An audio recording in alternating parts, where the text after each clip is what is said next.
Bienvenidos a otra de nuestras charlas entretenidas. Soy Rafael Maldonado y los saludo con el afecto fraternal de siempre. Queremos agradecerles la abundante y muy valiosa participación a través de las redes sociales. En justa retribución y como reciprocidad, vamos a ir adecuando el contenido de nuestras charlas entretenidas para resolver las inquietudes que con más frecuencia se presentan en las preguntas que ustedes nos hacen. Hemos comprobado también, a través de todas estas inquietudes, que teníamos razón cuando decíamos que al hablar de masonería abundan la desinformación y las falsedades.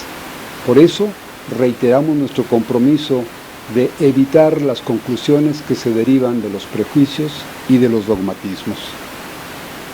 En nuestra charla anterior, hablamos de la historia de Salomón y de su padre el rey David y de doña Betsabé, su madre, primero esposa del soldado Urías. Y hasta le entré al chisme con los detalles de la provocada viudez de Betsabé.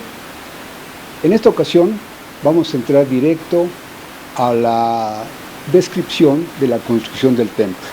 Como antecedente vamos a hablar del famoso tabernáculo.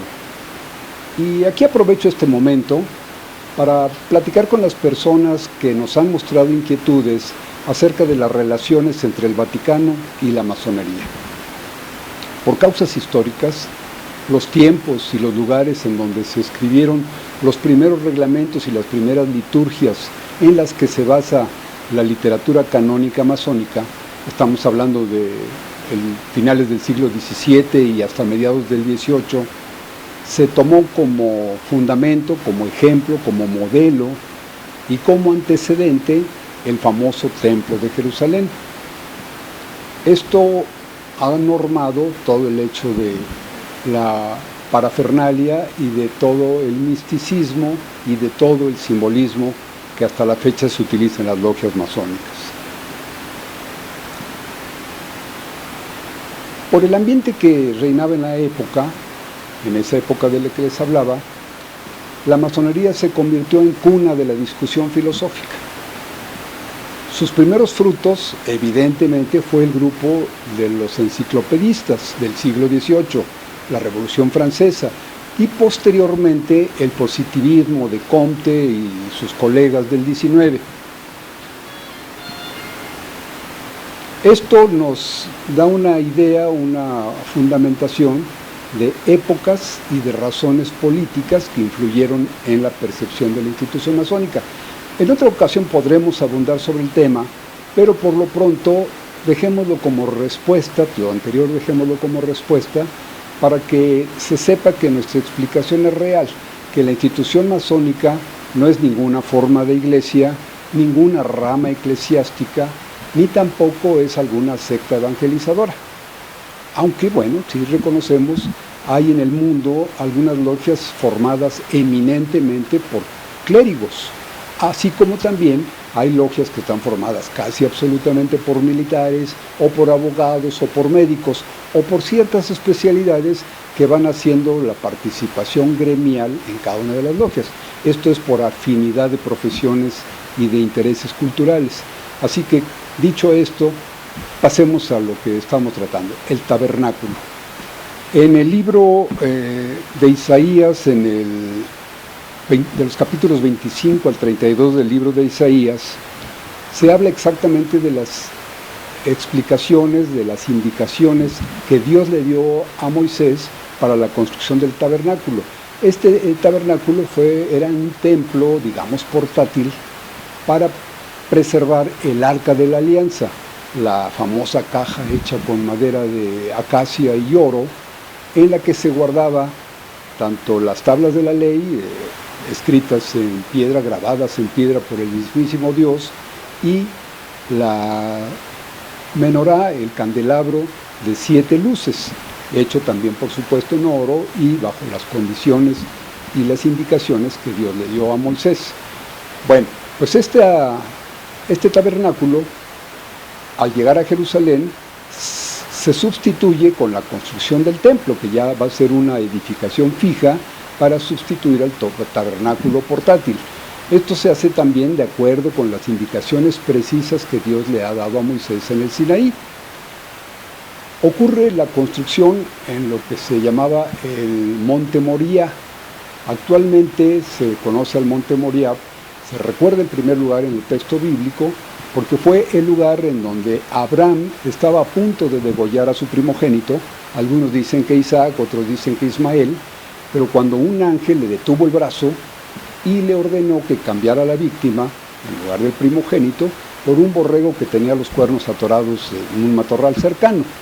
Bueno, pues este templo Moriah, actualmente en la ciudad de Jerusalén, es conocido como la colina de las mezquitas. ¿Por qué razón? Pues porque ahí está la cúpula de la roca, o domo de la roca. También se encuentra la mezquita de Al-Aqsa, que actualmente está dedicada al culto musulmán, y junto está la cúpula de la cadena. Este monte Moriah, entonces, actualmente es una zona sagrada para los musulmanes. La parte religiosa católica está representada fundamentalmente por la Iglesia del Santo Sepulcro, y la religión judía, pues con el famoso Muro de los Lamentos, que es el único vestigio que queda del segundo templo de Salomón.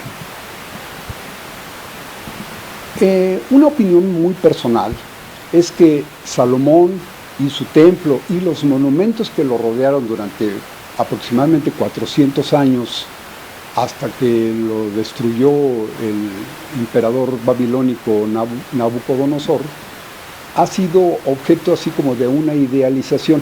Se le ha rodeado de una serie de cualidades que no han elevado a ejemplo de perfección, a un verdadero arquetipo.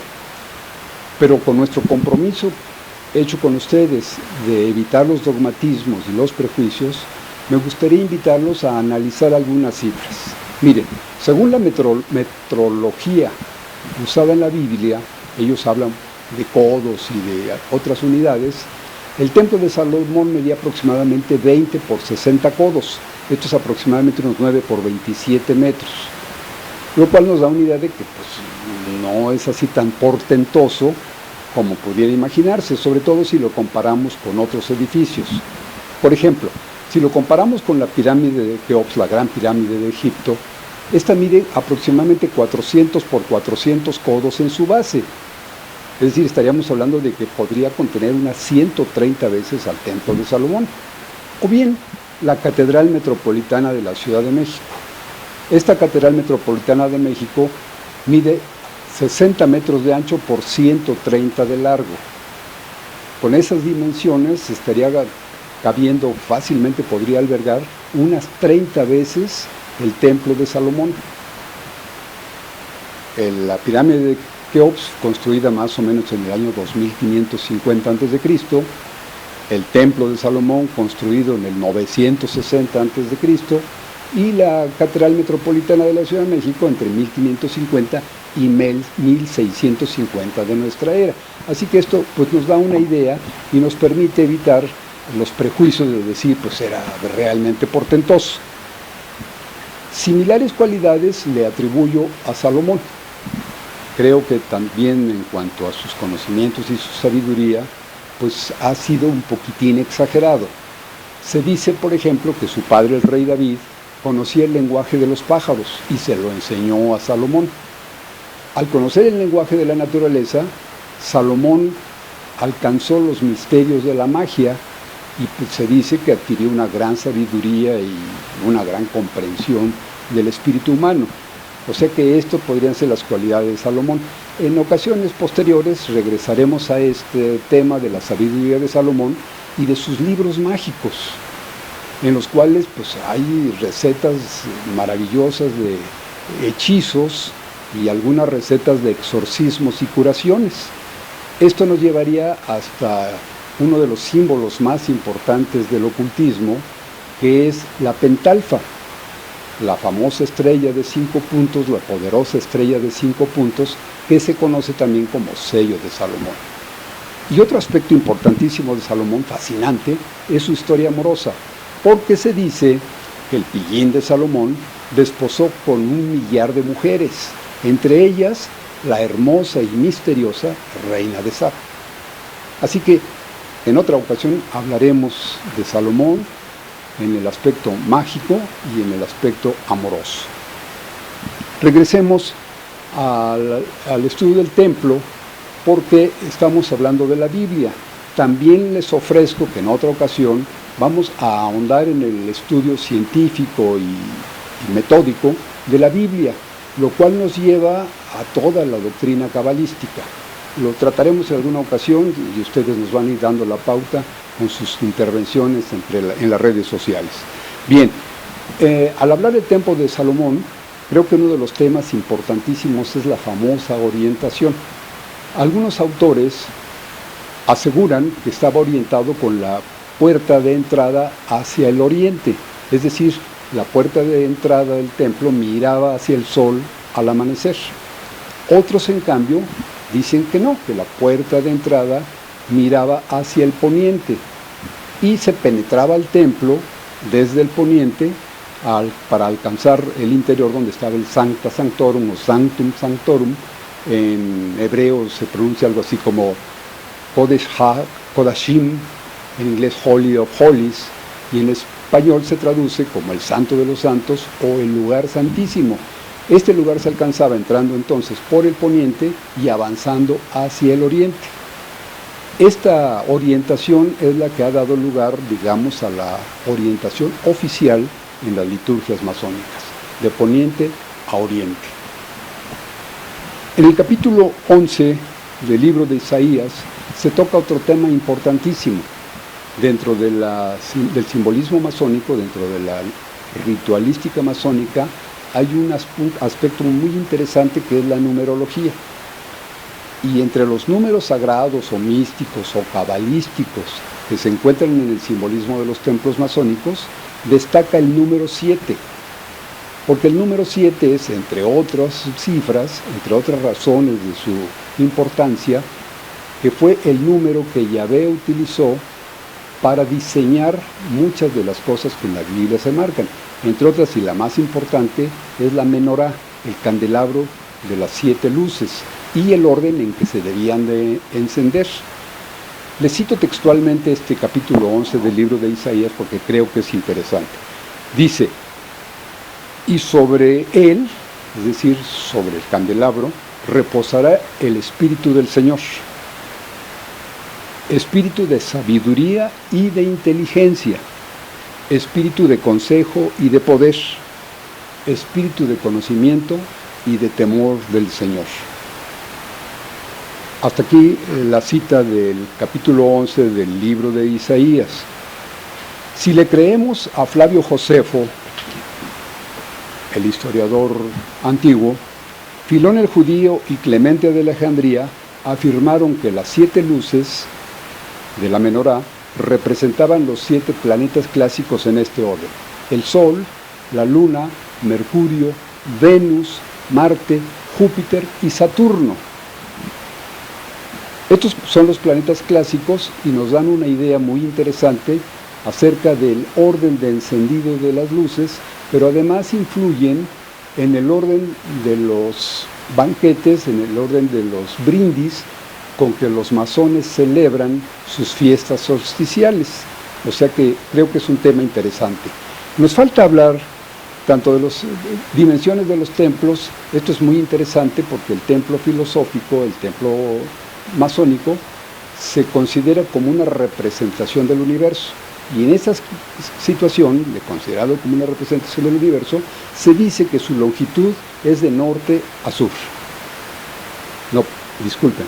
Su longitud es de oriente a occidente y su latitud o anchura es de norte a sur, de septentrión a mediodía.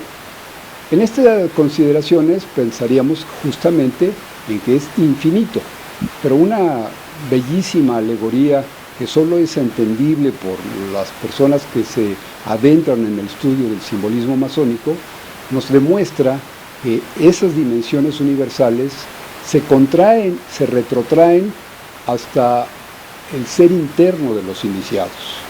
Y entonces la representación antropomórfica del templo se justifica por esto, pero sus dimensiones universales lo amplían hasta la categoría de representación del universo.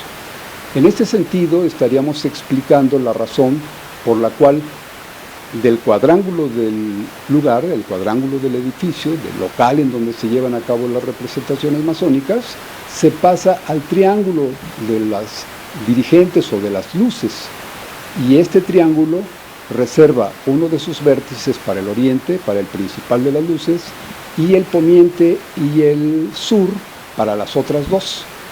Con esto estamos ahondando, nos falta mucho sobre el Templo de Salomón, pero creo que por hoy, por apoyo al tiempo de ustedes, vamos a dejarlo pendiente.